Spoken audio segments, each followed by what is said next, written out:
그 재판 얘기로 좀 넘어가 보도록 하겠습니다. 차재현 교수님, 어제 네. 박 전 대통령이 말할 기회가 있었는데 딱 얘기한 게 쉬운 4글자밖에 없다고 그래요.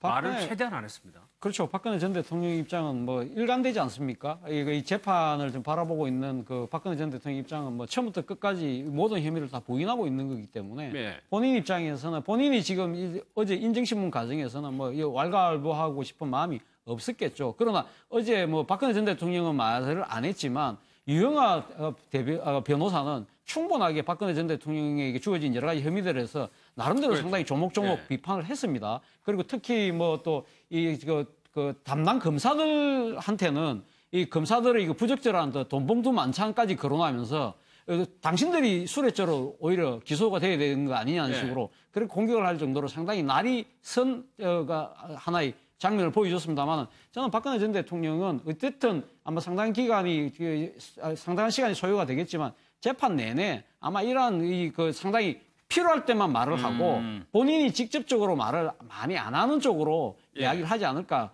그러면서 그렇지만 본인의 주어진 혐의 자체는 끝끝내 부인하는 그런 전략으로 가지 않을까 하는 생각입니다. 근데 사실 저건 박근혜 전 대통령이 특별한 게 아니고요. 이 재판을 하면 형사재판은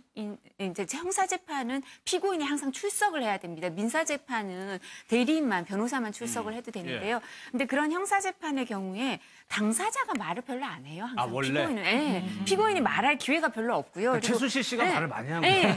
그러니까 저희가 최순실 씨, 최서원 씨 보고 이제 그걸 보통으로 생각하고 저렇게 말을 많이 하나 보다 하는데 아주 이례적이어서 부장판사나 판사들이 애를 먹고 있는 거고요. 그리고 뭐 부장판사나 판사들이 애를 먹고 있다는 표현은 적절하지 않은데 사실 이제 너무 말을 많이 하면 재판 진행이 원활하지 않으니까 그렇겠죠. 조금 애로가 있고요. 변호사가 애를 먹는 거죠. 왜냐하면 변호사들은 그 피고인들이 말을 많이 안 하기를 원합니다. 왜냐하면 본인이 정제된 표현을 통해서 이제 통제되기를 원하는데 최순실 씨와 같이 그냥 본인이 하고 싶은 말을 다 하는 경우가 별로 본인한테 유리하지 않아요. 그 당사자한테, 그 피고인들한테. 그러니까 원래 형사 재판은 말을 많이 안 합니다. 그런데 여기는 이게 변호인들이 정제되게 본래 해야 되는데 여기는 이번 재판의 특징은 변호사들이 더 정제되지 않은 언어를 쓰는 게 또 하나의 특징인 것 같습니다. 그래서 이런 유영하 변호사는 뭐 여전히 검찰의 공소사실이 추론이고 상상이다. 뭐 블랙리스트는 살인범의 죄를 어머니한테 묻는 거다. 이런 거 얘기하시고 또 이경재 변호사도 촛불이 성역이냐. 이건 정치적 사건이라며 그러니까 오히려 변호사들이 더 조금 말을 이렇게 이상하게 하시는 좀 특이한 재판이에요. 알겠습니다. 어제 재판도 3개 재판이기 때문에 하나하나에 다 관심을 가는데 이 의원님 글쎄요. 공소사실을 검찰에서 읽을 때 박 전 대통령이 허공을 보고 한숨을 쉬었다. 이런 것도 어떤 시그널 의미가 있는 겁니까? 근데 보통은 피고인들이 다 공소사실을 검사가 읽으면 이제 할 수 있는 게 말을 하면 안 되거든요. 이렇게 거기에 대해서 부인하는 얘기를 하면 재판장이나 이런 분들한테 제대로 이렇게 좋지 않게 보인다. 그러니까 그게 개전의 정이 없다. 저희가 반성하는 기미가 없다. 이런 얘기를 하면서 본인한테 불리하게 작용할 수 있으니까 할 수 있는 게 허공을 보거나 아니면 한숨 쉬거나 피고인이 모든 피고인들이 할 수 있는 게 그 정도밖에 없어요. 말을 거의 못 하니까요. 그래서 뭐 보통 이제 본인이 동의하지 않는 경우에 형사재판에서는 그 당사자들 피고인들이 저렇게 한숨, 허공을 보기 뭐 이런 식으로 이제 본인은 이의 제기를 하는 거죠. 나는 이거 인정 못한다. 나중에 또 물어보시면 부인합니다라는 얘기도 하지만 그 구절구절에 대해서 특히 격하게 인정 못하는 부분에서 이런 반응이 그렇겠죠. 부정의 의미가 조금 들어가 있을 수 있을 것 같아요. 특히 또 어제요. 최순실 씨하고 박 전 대통령하고 절대 눈을 마주치지 않았었는데 이것도 지금 둘 사이가 공범의 관계로 지금 혐의가 기소가 돼 있기 때문에 오히려 의식적인 행동 아니냐는 또 해석도 그건 있고. 저는 의식적으로 변호인이 그렇게 얘기해줘서 그렇게 했다고 봅니다. 눈도 아예 안 맞췄잖아요. 몇 시간 동안. 그랬죠. 지금 제일 큰 범죄가 18개 중에서 하나는 직권남용하고 하나는 뇌물수수인데 직권남용은 최순실이가 알아서 했기 때문에 나는 모른다. 그리고 뇌물은 이재용 부회장이 부정청탁을 한 적이 없다. 부정청탁이 있었냐 없느냐가 더 중요하잖아요. 그러니까 최순실에 대해서는 아예 내가 시키지도 않았는데 최순실이가 알아서 한 거기 때문에 나랑은 상관없다. 뭐 그런 뜻에서 아예 눈도 안 마주치지 않았느냐 이런 생각이 듭니다. 예. 어제 저 변호인들이 좀 말을 좀 과격하게 했거든요. 왜 블랙리스트는 살인범 어머니한테 왜 책임을 묻느냐. 예. 그리고 이번에 그 검찰 향응이 있었는데 그거부터 사후 수뢰죄로 수사해야 된다 이런 건데 제가 보기에는 요새 영화 나는 부정한다 영화를 보니까 그 아우슈비츠 유대인 학살을 없었다 그 주장하는 학자가 예.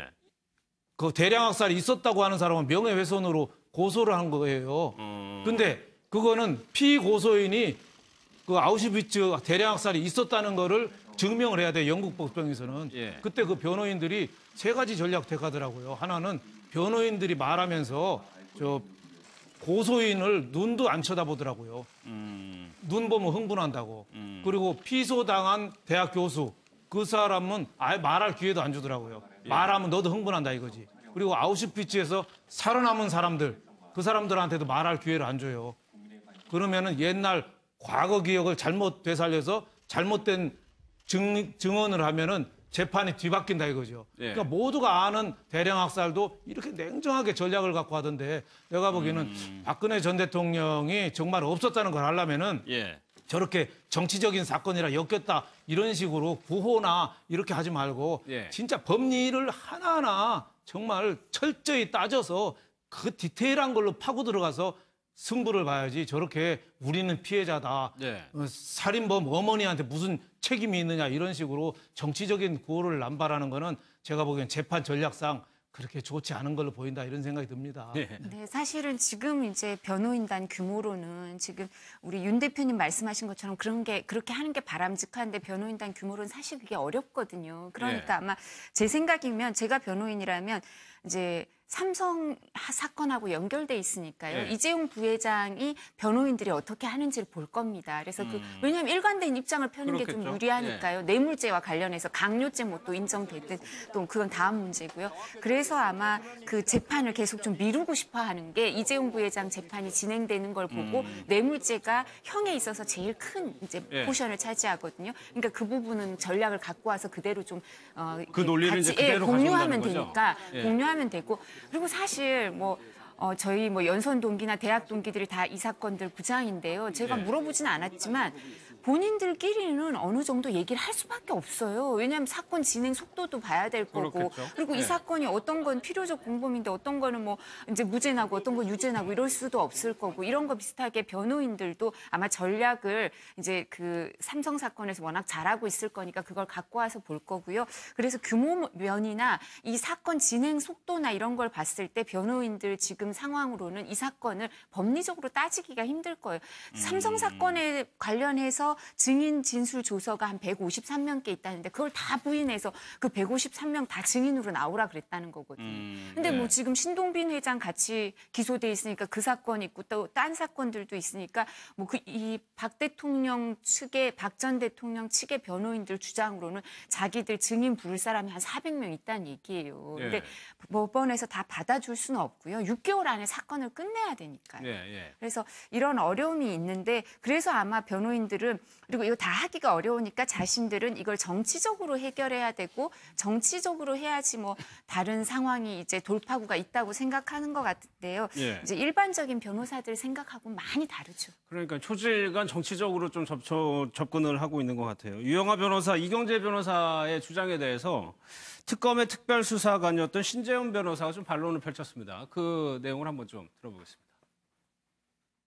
어제 그 유영하 변호사님 말씀을 들으면은 이제 검찰을 잘 알고 있지 않습니까? 검찰 출신이기 때문에 그래서 약간 그 검찰이 들으면 기분 나쁠 얘기들, 뭐 돈봉투 얘기랄지 이런 얘기를 하면서 좀 뭐 이렇게 선수를 잡는달지 뭐 이런 선제공격을 한달지 이런 측면이 있었던 것 같습니다. 이제 계속해서 증언이 나오고 있지 않습니까? 그렇죠. 김종덕 장관 같은 경우에 이제 주무장관인데 예. 이제 최근에 뭐 자기 재판에서 이제 박근혜 대통령이 대면 보고 자리에서 뭐 잘못된 영화 때문에 젊은 사람들이 잘못된 생각을 한다. 그래서 편향적인 곳에 지원을 하면 안 된다. 그런 취지의 지시를 내렸다고 증언을 했지 않습니까? 예. 그로 인해서 뭐 피해를 본 문화계 인사들도 말 그대로 차고 넘치고요. 예. 그래서 살인범 어머니가 살인범한테 살인을 해라 이렇게 지시했다면 살인범의 어머니가 뭐 교사범 또는 간접정범으로 처벌을 받는 건 당연한 일이지. 예. 뭐 시켜놓고도 처벌을 안 받겠다는 것은 말이 안 되는 주장이라고 생각합니다. 박 전 대통령이 옷에 달았다는 이 배지 어제 저희가 제대로 좀 정리를 못 해드렸는데 이도하 변호사님 이게 원래 이렇게 하는 겁니까? 예, 다른 사람들도 공범들이 있는 경우에는 왜냐하면 공범들끼리 얘기를 하게 두면 안 되거든요. 예. 이제 재판을 대기하는 상황이라든가 아니면 구치소에서도 운동을 한다든가 뭐 밥을 먹는다든가 아니면 운동하는 경우나 변호인 접견을 위해서 대기실에 기다리는 경우는 같이 있을 수가 있거든요. 여러 사람들이. 근데 그럴 때 공범들끼리 얘기를 해서 뭐 의논을 하면 안 되니까요. 그래서 여기 표시를 다 해놔서 그 사람들은 이제 분리해서 얘기를 못하게 하거나 아니면 같은 공간에 안 앉히거나 이렇게 하려고 교정행정에서 노력을 많이 하는데요. 지금은 서울구치소에 너무 많은 거죠. 이 관련자들이. 너무 많아가지고요. 너무 그 교도관 분들이 너무너무 애를 먹고 있고요. 그러니까 왜냐하면 교정행정이나 법원의 재판은 이 판사들도 어떤 생각을 많이 하냐면 결과도 공정해야 되지만 이제 그 과정에서도 공정해야 되고 재판이 공정하게 보여야 되고 이 교정도 마찬가지거든요. 그러니까 특혜를 줘서도 안 되고 또 뿐만 아니라 공범 사이에 어떤 이렇게 의사 연락이 있어서는 안 되니까 이 부분에 있어서 이걸 막기 위해서 헷갈리잖아요. 사실 사람이 많으면 뭐 박 전 대통령의 경우에는 이렇게 확실하지만 박 전 대통령과 마주치면 안 되는 사람들은 헷갈릴 거 아니에요. 지금 많으니까. 그래서 이제 나는 국정농단 공범, 대는 대기업 뇌물, 불은 블랙리스트. 여기 이제 나대 불츠 내자가 있으면 이렇게 다른 사람 나 같은 하나라도 글자가 있으면 안 된다는 거죠? 같은 글자가 있는 사람끼리는 절대 못하게. 그래서 이런 배지를 달고 왔는데 다른 사건도 이렇게 합니다. 다른 똑같이. 피고인들도 마찬가지예요. 이렇게 해가지고 보면은 이재용 부회장 같은 경우에는 나하고 대기업 뭐 이건 것 같아요. 나 불, 나 츠 이렇게 해가지고 배지를 달고 있다고 해요. 그리고 어제 이제 박 전 대통령이 수갑을 찬 모습이 이제 방송이 됐었는데 이거를 가릴 수가 있는데 안 가렸단 말이에요, 박 전 대통령. 이거는 왜 그렇다고? 그러니까 뭐 가리려면 얼마든지 가릴 수 있고 수갑은 차되 좀 안 보이게 하는 모습으로 인권 보호 차원에서 특히 여성이나 뭐 이런 경우는 조금 그런 배려는 해주는데 어제는 뭐 그걸 거부를 했다고 그래요. 그러니까 본인의 심정은 박근혜 대통령을 제가 빙의해서 들어가서 본다면은 나는 떳떳하다. 내가 정치적으로 박해를 받아서 이렇게 재판받고 수갑을 찬 건데 내가 뭘 숨길 게 있느냐. 보여라, 봐라, 국민들. 뭐 이런 식으로 어떻게 보면은 그 머리에 올린 머리 한 거랑 수갑 찬 거 보여준 거는 자기 자신에 대한 그 떳떳하다는 이런 표시 아닌가. 그리고 올린 머리를 유지한 것도 자신의 아이덴티티가 원래 머리 올린 머리잖아요. 그거를 뭐 구치소에서 싼 핀으로 사서 했다는데 그것도 나는 전혀 흐트러지지 않고 나는 죄가 없어. 뭐 이런 어떻게 보면은 그 본인은 언제든지 명예 회복이 된다 뭐 이렇게 기대를 하고 있다고 봐야죠. 옛날 나폴레옹이 그랬다고 그래요. 황제 하다가 쫓겨나서 센트 헤레나 섬인가 쫓겨났잖아요. 그러면서 다시 탈출해서 파리로 돌아오잖아요. 그때 신문에서 그랬대요. 센트 헤레나에서 탈출할 때는 괴수 탈출로 이렇게 썼대요. 신문에서. 그래서 다시 파리로 돌아와서 황제가 거의 되니까 황제 귀환하다라고 신문이 바뀌었대요. 신문 제목이.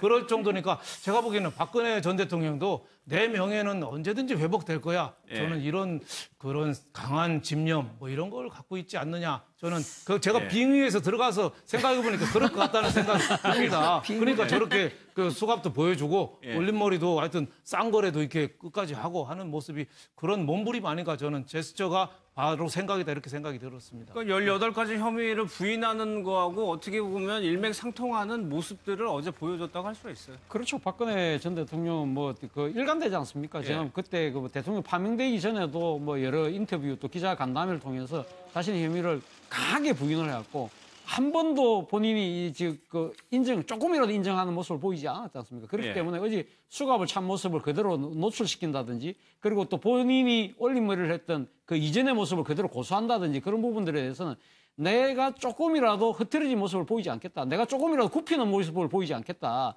나는 내 나름대로 당당하다. 나는 왜? 자신이 혐의를 부인하고 있기 때문에 자신은 무죄라는 거죠. 그리고 억울하게 정치적 희생양이 되고 있다. 어떻게 보면 나는 정치적 박해를 받고 있는 것이다. 하는 걸 대외에 가시하기 위한 하나의 나름대로의 그런 또 의도가 깔려 있는 것이 아닌가 생각합니다. 그리고 어제 의원님 선거 기간 동안 박근혜 전 대통령의 건강 문제를 홍준표 후보가 얘기하고 다른 분들도 얘기를 했었는데 어제 모습만 봐서는 건강에는 전혀 이상이 없어 보이거든요. 그러니까 목이나 지금 드러나는 부분이 이제 얼굴하고 목인데 예. 목을 보면 좀 그 수척해진 건 사실인 것 같은데요. 예, 예. 특별히 문제는 없는 것 같은 게 뭐 홍준표 후보는 그런 얘기를 했었지만 그때 바로 법무부 관계자 이 교정행정은 이제 본부가 이제 교정본부장은 교정 그 행정을 한 사람이 그 수장이 돼 있지만요. 예. 사실상 법무부에서 그러니까 관할을 하는 건데 법무부 관계자들이 대번에 반박을 했었죠. 뭐 식사도 그랬죠. 잘 하고 예. 운동도 하시고 뭐 잘 이렇게 적응을 그래도 하고 있다. 그리고 건강상에 아주 심각한 문제는 없는 걸로 알고 있다. 이렇게 얘기를 했는데요. 그리고 뭐 이렇게 나이가 있으시니까 뭐 52년생인가 3년생 그렇죠. 이 정도 예. 되니까 거기에 따른 여러 가지 뭐 지병이나 이런 건 있을 수 있겠지만 특별한 문제는 없어 보이는 것 같습니다. 그러니까 앞으로 재판을 굉장히 많이 출석을 해야 되는데 예. 그 정도까지는 충분히 가능한 정도로 일단 예, 그런 것 거죠? 같습니다. 그리고 예. 재판은 지금 일주일에 한 2회, 3회 처음에 하다가 지금 한 4회까지 생각을 하는 것 같아요. 그때 뭐 제가 말씀드린 것처럼 증인을 박근혜 전 대통령 측의 변호인들은 한 400명 불러야겠다 이렇게 마음을 먹으면 예. 6개월 안에 그 증인들 다 불러서 물어보려면 그게 하루에 한 2-3명 이상 증인하기가 어려워요. 왜냐하면 예. 이런 사건은 다른 사건은 더 많이도 할 수 있는데 이런 사건은 뭐 검사가 묻는데 1시간, 변호사가 묻는데 1시간, 또 반대 묻는데 또 1시간, 1시간 뭐 이렇게 걸리거든요. 한 사람이 나오면 3시간씩 증인 신문을 할 수도 있기 때문에 예. 그렇기 때문에 재판을 충실히 하려면 많이 진행을 할 수밖에 없는데 근데 사실 재판에 계속 법정에 앉아 있으면 힘듭니다. 그렇겠죠. 네, 힘든데 뭐 지금까지는 건강상의 문제는 그렇게 없어 보인다고 합니다. 예. 이제 좀 재판이 시작이 되면은 더 뭐 진술 조서 내용들이 공개가 될 텐데 최 의원님 글쎄요. 구치소 조사에서 이런 얘기를 했다고요. 최순실 씨에 대해서 속았다라는 주장인 것 같아요. 박 전 대통령은. 예, 저거는 이제 박 전 대통령의 일관된 주장이셨습니다. 그리고 이제 3차례에 걸친 대국민 사과하실 때도 일관되게 지금 주변 관리를 잘 못했다 이런 입장이셨고 그랬죠. 예. 나는 직접적으로 범죄 혐의와는 관계가 없다 그런 입장을 취하고 계신데요. 저게 사실은 국민을 설득할 수가 없습니다. 그리고 지금 이제 우리가 자꾸 까먹고 있는데 그 삼성동 집을 사는 과정, 파는 과정, 삼성동 집의 관리 과정, 그다음에 몇 차례 선거하실 때 선거 비용까지도 최순실 자매 쪽에서 됐다는 보도까지 있었거든요. 예. 그리고 이제 여러 가지 정황으로 볼 때 특검이 보기에는 최순실 씨와 박 전 대통령이 경제 공동체라고 보는 것이거든요. 예. 그런데 그 40년 동안 속는다는 게 과연 가능한가? 그리고 40년 동안 속았다면 그건 사실 더 큰 문제인 것이지요. 그래서 이제 저게 일관된 그 박근혜 대통령의 그 변명입니다만 예. 저 부분은 국민적 설득력을 별로 얻지 못할 거라고 생각합니다. 그럼 이 의원이 법리적으로는 어때요? 난 속았다, 몰랐다라고 주장하는 거죠. 근데 이제 속았다 몰랐으니까 공범이 아니다 이렇게 예, 얘기하는 예. 거죠, 그죠? 공범이 아니다라는데 사실 그 본인이 이제 속았다, 나는 몰랐다, 범죄가 되는지 몰랐다 이렇게 주장하는 거는 범죄의 성립에 있어서는 영향이 없고요. 죄가 되느냐 안 되느냐 그건 객관적인 사실. 예. 이제 왜냐하면 주관적인 자기의 생각은 알 수가 없잖아요. 저희가 정말 몰랐는지 정말 속았는지 이런 거가 아니라 다른 사람의 말. 다른 사람들의 진술 그리고 뭐 물건, 서류 이런 걸로 그리고 여러 가지 정황 이런 걸로 입증이 되면 이제 검찰이 입증을 하면 범죄가 성립되는 거니까요. 본인은 이렇게 주장을 이제 법률적으로는 이렇게 할 수 있을지 몰라도 예. 이게 실제 유죄, 무죄 영향에 있어서는 다른 증거들을 객관적인 증거들을 살펴보게 됩니다. 예. 또 하나요, 차 교수님. 세월호 당일날 검찰에 진술한 내용도 좀 공개 언론에 보도가 됐었는데 컨디션이 안 좋아서 관저에서 좀 편하게 근무했다. 이렇게 표현을 했어요. 그래서 조금 편하게 일을 했다는 거 아닙니까? 예. 관제에서. 그런데 문제는 그날 그 아주 엄청난 사고가 났는데도 불구하고 그렇게 좀 지금 진술 내용을 보면 좀 나름대로 좀 마음을 좀 내려놓고 좀 근무를 했다는 이야기 아니겠습니까? 그런데 뭐 그날 한 9시부터 사고 소식이 들려오기 시작하는데 예. 과연 그럼에도 불구하고 간제에 그냥 계실 수 있었는지 그런 그 심리 상태에 대해서는 저는 조금 납득이 되지 않습니다. 대한민국 대통령이 이런 엄청난 국가적 재난 사고를 당했는데도 불구하고 사태의 심각성 자체를 본인이 뭐 의식을 하지 못했을 수도 있지만 그러나 예. 계속적으로 이 지금 보고 올라오고 있는 상황이었는데 그냥 간제에 있었기 때문에 내가 잘 몰랐다는 식의 그런 식의 답변 자체는 너무 무책임한 답변이 아닌가. 그리고 또 예. 이와 관련해서 여러 가지 지금 또 의혹들이 계속적으로 제기되고 있는데 이 부분에 대해서는 뭐 관제에서 그냥 몸이 피곤해서 그냥 쉬었다 뭐 거기서 일했다는 정도밖에 안 하고 다른 부분은 말씀을 안 하고 계시니까 예. 이 부분에 대해서 모르겠습니다. 공판 과정에서 어떠한 이야기들이 오갈지 모르겠습니다만은 저는 이 부분에 대한 소명 자체는 상당히 조금 부적절해 보인다는 게 제 생각입니다. 그러니까 저희는 그러니까 관저에서 일했다. 이 부분은 성립이 안 되는 말이라고 생각을 합니다. 왜냐하면 그 대통령도 공무원이시기 때문에 관저는 일종의 대통령의 집인 거거든요. 예. 그러니까 임기 동안 대통령의 집이 관저이기 때문에 아주 특별한 뭐 밤늦게나 새벽에 뭐 특별한 연락을 받거나 뭐 이럴 수는 있지만 특별한 연락을 받게 되면 빨리 출근하셔야 되는 것이지요. 그리고 이제 요 논리를 만들어낸 분이 김기춘 전 실장이세요. 예. 그 국회 답변 과정에서 어디든 대통령이 계신 곳은 다 집무실이다. 이런 그렇죠. 논리를 만들어내셔서 이제 그 연장선상에서 박 전 대통령께서 저런 말씀을 하시는데 저는 이런 식의 논리는 더 이상 하시지 말아야 될 것 같고 어쨌든 대통령의 업무의 기준은 있어야 되는 거잖아요. 예. 만약에 대통령이 아니더라도 일반 공직자가 특별한 사건이 터졌는데 몸이 안 좋아서 계속 나는 집에서 일했다. 이런 선례를 용인하면 안 될 것 같습니다. 이 부분만은. 예. 어제 또 재판장 밖에서는 글쎄요, 박근혜 전 대통령 박사모가 집회가 있었다고 하는데 박근영 씨도 참석을 했었던 것 같습니다. 영상을 한번 좀 보겠습니다. 캐나다에서도 오신 분이 계십니다. 네네. 오죽하면 피켓을 영문으로 트럼프 대통령에게 대한민국을 좀 살려달라는 피켓을 들고 나오신 분도 계십니다. 네네. 네, 대통령님 힘내시라고 마지막 한 말씀 해주시죠. 네, 우리 박근혜 대통령 파이팅! 네, 감사합니다. 네, 시민 여러분도 파이팅! 네, 모두 건강하세요. 오늘 재판 잘 마무리되도록 우리가 기원해야 되겠습니다. 감사합니다. 조금 기다려주세요. 캐나다 분들 오신 거기 가서 한번 써가지고. 예, 잠깐만요. 근영 씨 울지 말고. 말은 안 하실 거예요. 그냥 사진만 찍을 거니까. 예. 됐습니다. 네네네. 좋습니다. 네. 피켓 조금만 내려주세요. 조금만. 태극기를 좀 저쪽으로 치우고 박근혜 대통령 반드시 무죄로 나오실 겁니다. 나오십니다. 네. 됐죠? 예. 글쎄 윤영호 대표님, 박근영 이사장이 뭐 태극기 집회도 나가고요. 굉장히 활동을 많이 하는 것 같은데 이런 것들이 진정으로 도움이 될까라는 좀 생각도 들거든요. 무슨 도움이 되겠습니까? 예. 오히려 국민 감정을 더 좀 부채질할 가능성이 있는 거죠. 뭐 형제지간으로서 개인적으로 좀 힘내시라고 하고 응원해주고 하는 건 있을 수 있겠지만 안 보이게 할 수도 있는 그렇죠. 거고. 근데 예. 뭐 죄가 없으니까 석방하고 트럼프 대통령 보십시오 해가지고 영문 빗게 들고 이게 우리나라 법치주의에서 법원에서 판단하는 거잖아요. 예. 그러면 법원의 판단을 존중하고 기다리고 냉정하게 해야지 이거를 트럼프 대통령 보십시오 하고서 이게 우리나라가 뭐 미국에서 뭐 식민지도 아니고 이런 거는 참 제가 보기에는 있을 수 없고 특히 예. 정광 뭐 그 박사모 회장이 아마 오늘 내일 구속 여부가 결정이 된다고 그래요. 예, 그래서 이번에 집회는 사람이 많이 줄었다고 그러는데 저건 어떻게 보면 국민 정서가 아니죠. 지금은 재판 결과 뭐 10월 16일까지가 박근혜 전 대통령 구속 만기거든요. 예. 그 전까지는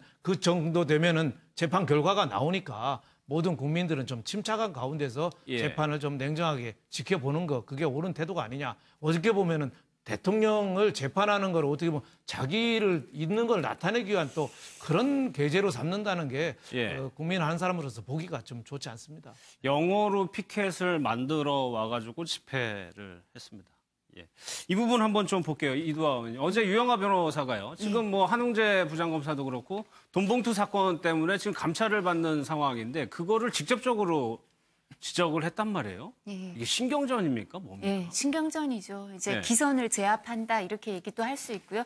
이제 구두 변론을 형사 사건에서는 이제 말로 하는 변론을 좀 하면서는 일정 부분 서로 감정을 건드리는 거죠. 이제 좀 감정적으로 되기도 해요, 변호사들도. 그리고 이제 특히 뭐 유영하 변호사님이나 이경재 변호사님이 아주 이렇게 냉철한 성격은 아닌, 냉철한 변론을 하는 스타일은 아닌 것 같아서 예. 그래서 이제 더 그렇게 하시는 것 같은데 오히려 그럴 수도 있죠. 사실 좀 저런 얘기를 하면 불편하죠. 지금 이제 문제가 그렇겠죠. 되고 있고 예. 감찰 대상이니까 이원석 부장이랑 한웅재 부장은 불편할 텐데 검찰에서도 그 상황을 잘 알지만 뭐 그리고 이런 얘기가 나올 걸 뻔히 아는데도 교체를 하기가 좀 어려운 게 실제 수사 단계부터 기소까지 계속 이 사람들이 이제 예. 주력으로 부장들이 열심히 해왔기 때문에 사실관계를 제일 많이 알고 있거든요. 예, 예. 이게 기록이 너무 방대하니까 사람을 갑자기 바꾸면 이걸 하기가 어려워요. 그래서 네. 공판 검사가 따로 있는 게 아니라 수사 검사가 공판을 계속하는 건 복잡한 사건에 주요 사건의 경우에 그렇게 하는데 그래서 아마 앞으로도 저 사람들이 계속 이 사건의 공판은 맡을 거고요. 예. 그리고 이 두 사람은 뭐 실제로 뭐 알고 갔을 수도 있지만 저도 이 상황을 잘 모르겠습니다만 근데 모르고 갔는데 그런 일이 벌어졌을 수도 있죠. 눈앞에서. 근데 이제 상명하복의 검찰 문화가 있으니까 여기에 대해서 특별히 뭐 어떻게 할 조치를 못 취해서 그냥 이렇게 됐을 수도 있지만 예. 뭐 어떻게 됐든 간에 본인들의 명예 회복을 위해서는 이 사건의 공소 유지를 잘하는 방법밖에 없겠죠. 그렇겠네요. 이 사람들은. 예. 그러니까 아마 다른 누구를 시키는 것보다 열심히 할 것 같은데요. 알겠습니다. 예. 차 교수님, 그리고 이 네. 경찰이 수사에 착수를 했는데 경찰이 검찰을 수사를 할 수 있을까요? 그러게요. 예. 이제 역대 보면 이 검찰은 항상 그 경찰 수사를 지휘하는 입장이었고 그렇죠. 그렇게 검찰과 관련된 사건은 경찰 수사하려고 하면 그 지휘권을 발동해서 그거 전부 다 우리한테 넘겨라는 것이 이때까지 그동안의 관례였거든요. 그러나 뭐 문재인 대통령을 비롯한 지난번 대선 후보들이 어떤 식으로든 검찰이 지금 수사 지휘권을 경찰과 나누려는 그런 의지를 강하게 비쳤지 않습니까? 그렇기 때문에 아마 경찰이 이러한 이 혹이다. 알겠습니다. 그렇기 때문에 본인들에게 지금 고소 고발이 들어왔기 때문에 예. 이걸 아마 하려는 의지는 강하게 보이지만 예, 실제 예. 그게 가능할지는 지켜봐야 될 것 같아요. 예, 마무리하겠습니다. 예.